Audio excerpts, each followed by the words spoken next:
Welcome back to another reading and correcting of Stepping Up by me, Kindar, the Tiger Writes, and I, the Tiger Supervisor. Today we are doing Chapter 18. Tibs stared at the woman seated at his table, feet on it, playing with something he couldn't see from where he stood. I think this is needed mainly to establish that she's not hiding it from him. It's just, happening.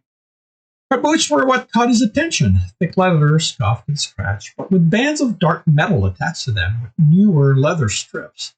The metal was dented in place as well as scuffed. A set of gloves on the table had a similar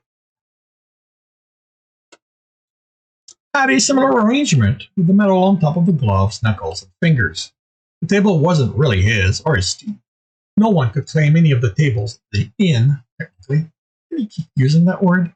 Not even Jackal, being one of the server's special man, could make that happen. So this woman was in her right to sit there, since the table had been unoccupied. But the runners had an understanding. You didn't sit at another's table. You didn't sit at another team's table. She looked up at him, went back to looking at what she held, then paused, looking up again. You light finger? Her hair was black, short, straight, and her eyes were dark brown. Give sense for what element she had. Expecting her essence to have a tint matching her eyes, but she only had the wisp of someone without an element. It's Tibs, he answered. Her using that nickname for him added to the annoyance of her being at his table. She dropped her boots to the floor and then landed with a thud that resonated with their weight. She had the same old and worn leather covering her chest and shoulder, along with the metal bands strapped to it. Her arms were bare, lightly tanned and muscular, except for bracers that also had metal attached to them. She offered her hand to him, moving her arms as if she didn't feel the weight of the metal on the bracers. I'm cross. He looked at the hand, thick, callous, with scarred knuckle. Okay. She pulled the hand back and leaned on the chair, then lobbed the object in her other hand. Got something for you. Caught it, wooden cylinder. He caught it, a wooden cylinder, the diameter of his fist and twice the length. Why do you think I'm who you're looking for? Turned it over in his hand. Alongside was covered with a series of squares that had some play to them. A few things, she answered with a shrug. I'm told that Lightfinger is the youngest of the runners. You look kind of young. He also has normal eyes, even if he has an element. How do you know I have an element? He demanded. But she continued, ignoring his question, mainly because you stood there glaring at me like I was sitting at your very own private table, and that friendly server told me that this was the table Lightfinger's team sat at. Rosef told you my name was Lightfingers? He asked, suspicious. She searched the room. Is that him? She pointed to a man on the heavier side with red wavy hair. Lawrence, one of Rosef's brother. He shook his head. That's who told me. She nodded to the cylinder. What do you think? Thought he needed to have a talk with all of Rosef's brother, but he focused on what he held. Wooden with each square of the size of the nail on his thumb. There were 1 and 6 rows of them, and the same number in length. The play moved only lengthwise or along the circumference, and only if they were properly aligned, he said. Only two possible directions, but no actual motion. What was blocking it? Searched for one of the squares that could be pried off, pulling at each. Ross watched him carefully, but didn't seem ready to stop him. If none of the squares could be removed, then this was unlocked another way. Tested the caps, those didn't move, but each end had a row of decorative carving that continued over the top. Carving were an easy way to hide how a piece could move. Found the square that slid up, allowing the one beneath it to go in its place. Then, the squares in that row could slide up and down. The ring, they didn't. So, how would this work? The only possible motion at the moment was in that row, so he slid up one square, then tested the ring. On the fifth one, the ring with the empty square spun freely. He smiled. This was a combination lock, where he'd have to work through the sequence of position to get to the place where one of the caps could be removed. What's in it?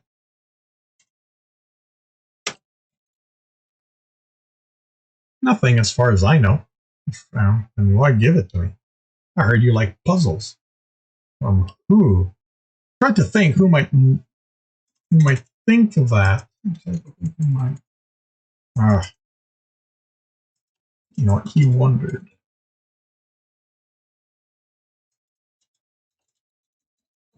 He wondered who might think that and speak freely of it. His team might figure it out from his liking to pick locks, but they wouldn't talk to someone they didn't know about it. He hadn't even realized puzzles were a thing outside of locks until that box in the caravan garden worried him as a crowd without realizing it as he unlocked. It's just something I heard from people among the booths. Stalls. Because booths could be in the inn or tavern, so now Lightfinger was good with puzzles and locks as well. I like puzzles too. No good with locks. So I thought I'd ask around after him. Well, you work it out? Tumblers. Puzzles are just different kinds of locks. Explained as at a raised eyebrow. This unlocked the movement, and now it's just finding the right arrangement of rings and rows until one of the caps comes off before it's back to her. Not going to try to unlock it? How do you want me to? She didn't seem like she intended to him harm, but merchants weren't the only ones who knew how to use words to get what they wanted, or act like something didn't matter when it was the most important thing to them. She grinned. I just want to see you do it. It's clear you enjoy working out. There was something in her smile tone. Not that she was trying to deceive him, but that she didn't think he could do it. An unvoiced challenge. It only worked out part of how a lock worked, he decided, and she counted on that to stump him. They looked around for anyone watching them, but unlike at the shops in the inn, people minded their business. Spun the ring and tested each column until one moved, then looked for the ring that unlocked the bottom one. Spun it until a column unlocked, and then none of the rings moved. Did the puzzle have false move? It was early enough he could go back to check, but how complex would the mechanism have to be to allow that? She'd implied it was a box, and she said it was empty, so there needed to be enough space to contain something. And he missed the detail. The one she believed would stump him? Then he understood. They weren't 1 in 6 rings. He turned the cap until the piece it slid up was lined up and slid down. He continued turning the cap until a new column was on. A move later, he was blocked again until he realized the bottom cap also had the hidden piece. Then he was moving quickly, testing each square until something moved in a ring than a column. This was more about being patient than finding a specific pattern. He stopped thinking about what he did, his fingers moving on their own, slowly making progress until his hand cramped and he barely closed the other one of the puzzle before it slipped out. Are you okay? She asked. He'll pass. Yes. He set the puzzle on the table, because the corruption made his day truly miserable, and spread to his other hand. You could see the desire to ask on her face, but she didn't, and he was thankful. She'd be able to find out easily enough just by asking around. He had to go to the pool and have that audience. His stomach turned at the idea. The corruption would leave his essence eventually. It had diminished over the months after all, so he just had to wait. Using his working hand and table for support, he went back to solving the puzzle, then used his other hand to hold it in place as he spun a ring, and after 6 more moves, he could manipulate it with both hands. Then his fingers were working fast again until